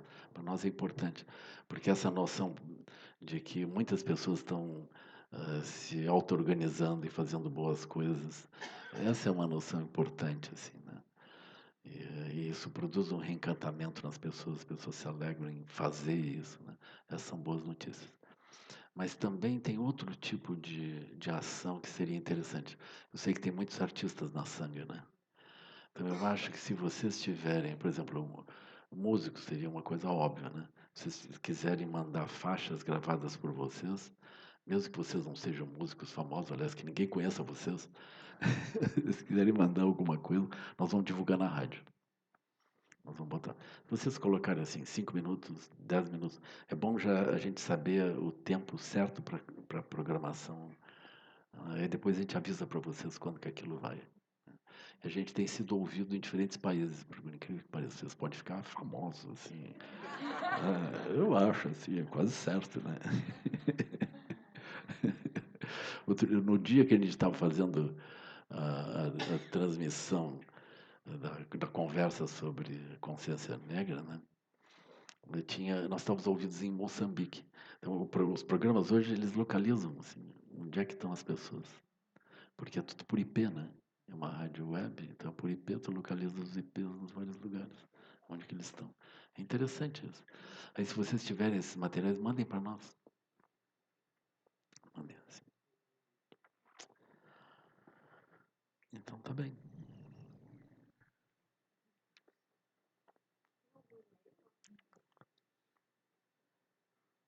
Raquel Xerabe.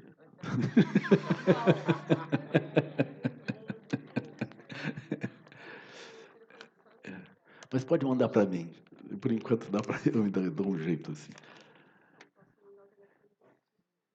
Mas vai ter que mandar aqui agora assim. É. Eu acho que eu vou criar um grupo do WhatsApp só para isso.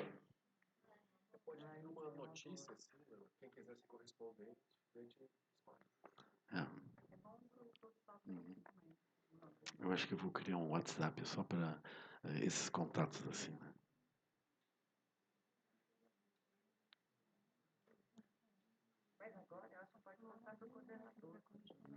Pode passar.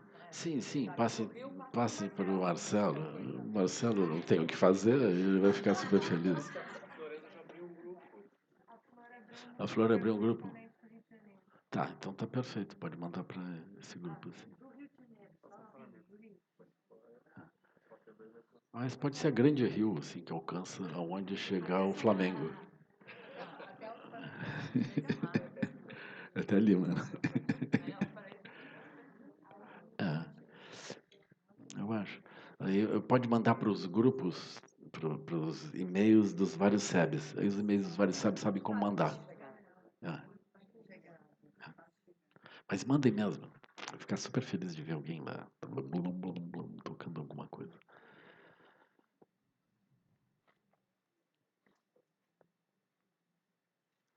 Então, que os méritos desse encontro se expandam e toquem a todos. Que o Mestre Universal da Paz e da Compaixão, Sua Santidade o Dalai Lama, juntamente com todos os mestres e todas as tradições que veiculam essa mensagem, tenham longa vida. Que todos estejam a salvo de gerar pensamentos negativos, obstáculos. Que esses pensamentos nunca surjam em nossa mente. E que todos os seres também ao longo de minhas muitas vidas e até este momento, inclusive os méritos gerados por esta prática e todas as que vier a conseguir, ofereço para o bem-estar dos seres sencientes. Possam a doença, guerra, fome e sofrimento diminuir para todos os seres, enquanto sua sabedoria e compaixão aumentam nesta em vidas futuras. Possa eu claramente perceber todas as experiências como sendo tão insubstanciais quanto o tecido do sonho durante a noite, e imediatamente despertar para perceber a manifestação de sabedoria pura no surgir de cada fenômeno. Possa eu rapidamente alcançar a iluminação para trabalhar sem cessar para a liberação de todos os seres, Budas e Bodhisattvas em conjunto, seja qual for a sua motivação, sua ação benéfica e preces auspiciosas, seja qual for a sua onisciência, as ações e poderes benévolos, e seja qual for a sua imensa sabedoria, eu que igualmente venho para beneficiar os seres, rogo para que possa alcançar as mesmas qualidades neste exato momento. Possam nem mesmo os nomes doença, fome, guerra e sofrimento ser ouvidos pelas pessoas e nações da Terra, mas possam sim sua conduta moral, mérito e riqueza e prosperidade crescer, e possam suprema bem-aventurança e bem-estar sempre surgir para elas. Quem longe ring lunche, tampar pel dragio chosun, vidrau do sungelencho. Oh. Tudo resolvido por 1 hora. Daqui a pouco tá tudo esquecido. Vamos fazer. Não vou fazer.